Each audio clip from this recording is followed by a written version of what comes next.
আমাদের কাছে একজন জানতে চেয়েছেন ৮ ভরি স্বর্ণ আছে ওনার, ২ ভরি উনি একজনকে দান করেছেন, এখনো দেওয়া হয়নি। এখন ওনার উপর আসলে যাকাত ওয়াজিব হবে কিনা? জি, অনেক ধন্যবাদ। জাকাতযোগ্য সম্পদ আসলে শুধু স্বর্ণ নয়। এটি আমাদেরকে মাথায় রাখা উচিত। জাকাতযোগ্য স্বর্ণ আসলে মূলত স্বর্ণ-রৌপ্য। এটা একটা আপনার ধাতু বা ধাতব পদার্থ বা স্বর্ণ অলংকার, এটা আমাদের একটা মূল্যবান জিনিস। এর সঙ্গে আছে নগদ টাকা। তার সঙ্গে আছে আপনার ব্যবসায়িক পণ্য। তার সঙ্গে আপনার আছে হলো আপনার জমিন থেকে উৎপাদিত ফসল। তাই না? তো এই সব কিছু মিলে আসলে মূলত আমাদেরকে যাকাত দিতে হয়। তো কাজে আপনি শুধুমাত্র স্বর্ণ আছে ৮ ভরি, আপনার কি নগদ কোনো ক্যাশ নাই? আপনার কি কোনো ব্যবসা-বাণিজ্য থাকতে পারে না? থাকতে পারে তো। তো সব কিছু মিলে যাকাত আমাদেরকে কাউন্ট করতে হয়, হিসাব করতে হয়। তো সেক্ষেত্রে আপনার ৮ ভরি স্বর্ণ আপনি ২ ভরি দিয়েও দিলেন, অসুবিধা নেই। ৬ ভরি ধরলেন। আপনার ব্যাংকে হয়তো ৫ লাখ টাকা আছে। আপনার হয়তো আপনার কিছু ব্যবসায়িক পণ্য আছে, তাই না? তারপরে আপনার কিছু পশু থাকতে পারে, কিছু উৎপাদিত সম্পদ থাকতে পারে।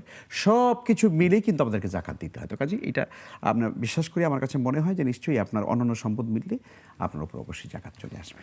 শুকরিয়া শেখ। যাকাত ওয়াজিব হলে যাকাতের নিসাব পরিমাণ সম্পদ যেহেতু আছে, কোরবানিও ওয়াজিব হবে কিনা?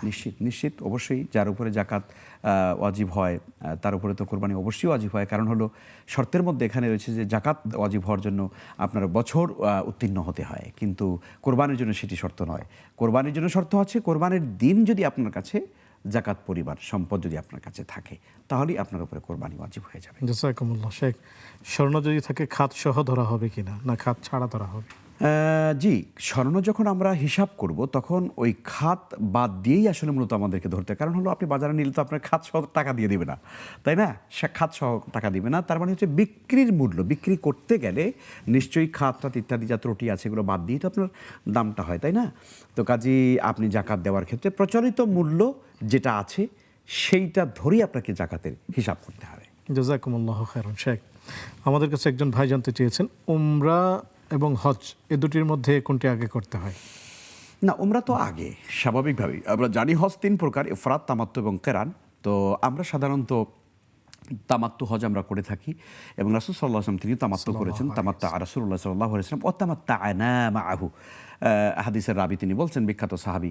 তিনি বলছেন যে রাসূল তামাত্তু করলেন, আমরাও তামাত্তু করলাম। তামাত্তু হচ্ছে প্রথমে আপনি ইহরাম বেঁধে ওমরাটা করে ফেলবেন, তারপরে হালাল হয়ে যাবেন, মাথা মুন্ডন করে সার্বিক সমস্ত কাজ ছেড়ে দিয়ে তারপরে স্বাভাবিক জীবনযাপন করবেন। মাঝখানে হয়তো ১২ দিন, ১৫ দিন, ২০ দিন আপনার যে টাইমটা থাকে, এরপরে ৮ই জিলহজ্জে আপনি আবার ইহরাম বেঁধে আপনি হজের জন্য নেমে যাবেন।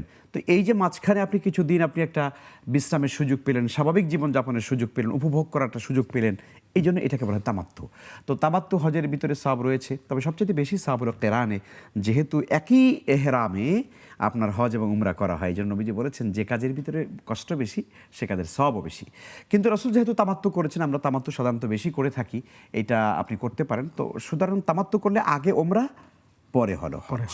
হ্যাঁ, আপনি হজ করে ফেলেছেন, তারপরে হয়তো আরও ২০ দিন আছেন মক্কাতে, ১০ দিন আছেন, আপনি কি ওমরা করতে পারবেন না? পারবেন। মসজিদে আয়েশা থেকে গিয়ে নয়, আপনি জিয়ারানা যাবেন, জিয়ারানা।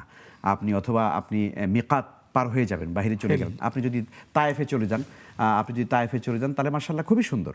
তায়েফে গেলে তায়েফও দেখলেন, আসার পথে মাশাআল্লাহ আপনি মিকাত অতিক্রম করবেন, ওখান থেকে সুন্দর একটা পরিপূর্ণ একটা ওমরা হবে। আর আপনি যদি জিয়ারানা যান, তাহলে মসজিদে জিয়ারানা গিয়ে, এটাও এখানে রাসূল সাল্লাল্লাহু আলাইহি ওয়াসাল্লাম তিনি মসজিদে জিয়ারানা থেকে তিনি ইতিকাফের জন্য তিনি ওমরা করেছেন, ওমরার জন্য তিনি ইতিকাফ করেছেন। তো কাজেই ওইভাবে করে করবেন, মসজিদে আয়েশা থেকে না। এটা আমরা অনেকে করে থাকি, ঘন ঘন সকালে একবার মসজিদে আয়েশায় যায়, বিকেলে আরেকবার যায়, প্রতিদিন একটা করে ওমরা করে। এভাবে ওমরা করার কোনো বিধান নেই। তো কাজেই প্রথমে ওমরা, পরে হজ।